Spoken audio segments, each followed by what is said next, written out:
नमस्कार शेतकरी मित्रांनो, मी अक्षय बदगुडे. तर विषय काय व्हायला लागला की बऱ्याच शेतकरी मित्रांचा मला फोन यायला लागले की कॅल्शियम नायट्रेट आणि बोरॉन तुम्ही किती दिवसाला सोडता. हे आपला ककडीचा प्लॉट तुम्ही बघू शकता. आज जवळजवळ 35 दिवसाचा प्लॉट झालेला आहे आणि आपण कॅल्शियम नायट्रेट आणि बोरॉन सोडायचं परिस्थिती अशी केव्हा येते आहे.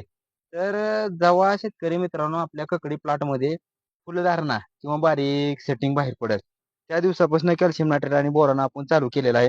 आणि कॅल्शियम नायट्रेट आणि बोरॉनचं प्रमाण आहे एकरी बोरॉन 500 ग्रॅम म्हणजे अर्धा किलो आणि कॅल्शियम नायट्रेट 4 किलो ते 5 किलो 1 एकरासाठी.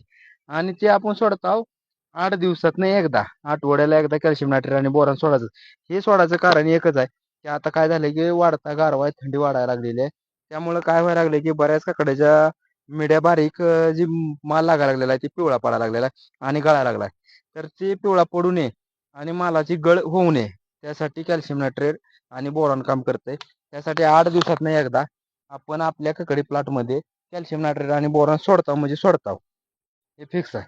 तर आज आपण सोडून गेलेला, पहिले सोडून 8 दिवस झालेला आणि आता आज आपण कॅल्शियम नायट्रेट आणि बोरॉन सोडायला लागलेलो. धन्यवाद.